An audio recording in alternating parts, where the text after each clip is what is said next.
On propose maintenant à Juliette Girard de la Société Canal de Provence de poursuivre la belle découverte de ce vignoble et de cette région.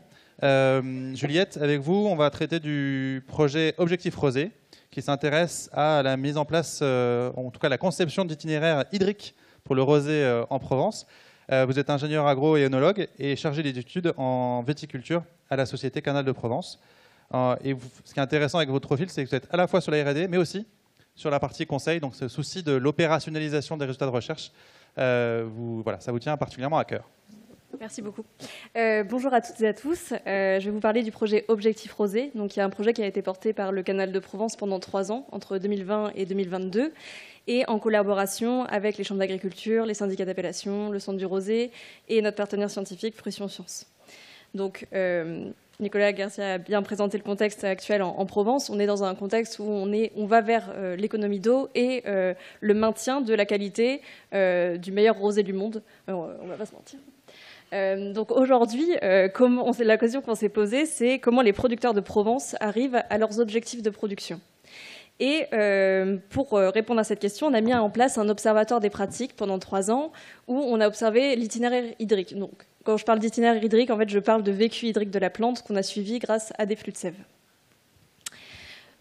Donc, on a suivi donc une vingtaine de parcelles réparties un peu sur tout le territoire et sur différentes appellations, des parcelles irriguées et non irriguées, du Grenache, de la Syrah, pour avoir en fait la diversité et la dispersion la plus importante de vécu hydrique sur le territoire, pour essayer de caractériser vraiment toute la diversité. Au niveau des outils, donc on a utilisé des capteurs de flux de sève. C'est une mesure du coup continue et directe de la transpiration des plantes. Je vous ai mis comme exemple une parcelle où on voit en fait la transpiration de la plante journalière pendant toute la saison. Cette transpiration, on la rapporte en fait à la demande climatique et on exprime la transpiration en pourcentage de l'évapotranspiration de référence. Donc ça nous permet de voir l'évolution du ratio de transpiration et de mesurer, et non d'estimer, un coefficient cultural maximum.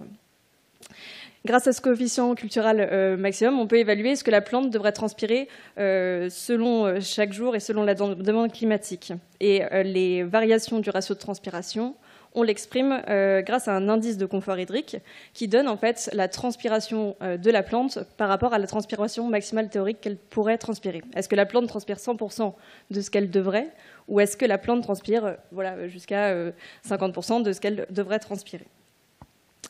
Si vous voulez plus d'informations sur les flux de sève, Cécile Laurent est dans la salle et il y a un poster aussi en bas, donc je vous invite à la contacter. Donc on a 3 ans de données. Là, c'est les premiers résultats que je vais vous montrer. Je vais vous montrer quelques exemples de résultats assez rapidement.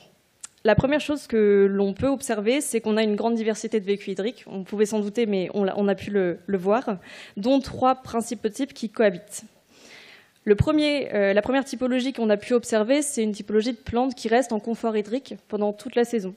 Ce sont des parcelles qui sont soit irriguées, soit des parcelles non irriguées. Par exemple, la courbe ici, c'est une parcelle qui est non irriguée en 2022. Donc on a des plantes aujourd'hui, avec les pratiques que les vignerons ont et avec le climat qui est en Provence, des parcelles qui restent en confort hydrique et qui sont adaptées au climat provençal.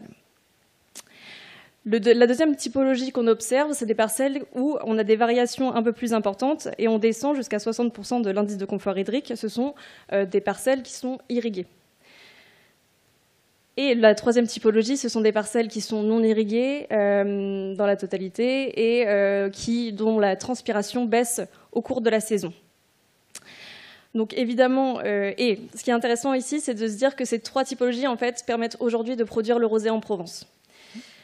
On regarde évidemment ces indicateurs en fonction de certaines périodes, que ce soit l'atteinte du coefficient cultural maximum ou de la véraison. Donc on pourrait se dire ces typologies ces itinéraires hydriques, on peut les relier aux stratégies d'irrigation. Eh bien évidemment, la réponse elle n'est pas aussi simple que ça. Donc vous voyez la trajectoire rouge, c'est bien des parcelles qui ne sont pas irriguées. Donc sur ce graphique, vous avez le nombre d'irrigations pendant la saison par rapport en ordonnée le volume moyen par irrigation. Donc là, il y a les 3 millésimes et toutes les parcelles qu'on a étudiées. Vous voyez que les points bleus et les points verts correspondant aux trajectoires vertes et bleues présentées précédemment, elles sont réparties un peu partout. Ce qu'on observe aussi, c'est qu'en Provence, on a plus de variations sur la fréquence d'irrigation plutôt que sur la quantité d'irrigation. La médiane, elle est autour de 20 mm et 2 apports dans la saison. Donc on n'a pas de lien direct qu'on peut faire entre la stratégie d'irrigation et le vécu hydrique de la plante. Du coup, là, c'est des observations qui sont faites. Est-ce que vous avez des premiers résultats d'analyse à proposer ou est-ce qu'on est encore, à minima, des résultats intermédiaires qui permettent de comprendre cette variabilité? De comprendre cette variabilité, évidemment, il faut mettre. Comme on a pris un panel de 20 parcelles, qui est quand même un panel qui n'est pas non plus énorme, et qu'on a des situations pédoclimatiques assez différentes, il y a des méthodes culturelles, enfin, il y a plein d'autres facteurs qui rentrent en compte. Et ce qui est important, c'est vraiment le moment des pluies et des irrigations plutôt que la quantité totale, en fait. On a essayé aussi ensuite de relier les itinéraires hydriques à des résultats sur le raisin. On se rend compte qu'il y a l'importance de vraiment regarder les indicateurs en fonction de certaines périodes. Là, c'est un exemple parmi d'autres, mais on remarque que cette période de stress entre l'atteinte du Casémax et la véraison, c'est une période qui est assez prépondérante dans le rendement de l'année. Par exemple, si on descend l'indice de confort hydrique en dessous de 50% pendant 10 jours, on aura un impact sur la capacité maximale de chargement en sucre ou le poids des baies. Donc l'irrigation, ça reste quand même un bon moyen de piloter les itinéraires hydriques. Et là, je vais vous présenter un essai qu'on a fait sur une parcelle. Donc il y avait une partie pilotée par un vigneron, une partie pilotée par nous via les capteurs de flux de sève. Donc on a une parcelle qui est plutôt dans la trajectoire verte et une parcelle qui, du coup, plutôt dans cette trajectoire bleue. On voit que sur la partie témoin, on a des irrigations qui n'étaient pas forcément nécessaires. La vigne était en confort hydrique, en fait. Et on voit qu'on a fait, par rapport à notre modalité, une économie de 50 mm d'eau, sans conséquence sur la qualité ou sur le rendement de l'année. Donc, en Provence, les vignerons ont quand même une bonne idée et une vraie volonté d'être économes en eau, mais il nous reste cette marge de manœuvre. C'est très conséquent quand même, 30% d'économie potentielle. Alors c'est sur une parcelle, une année, Okay. Dans un contexte particulier, mais effectivement, il y a quand même une marge de manœuvre qui est intéressante et qui pourra à terme permettre de répondre à la gestion économe de l'eau. Donc après cette phase d'observation,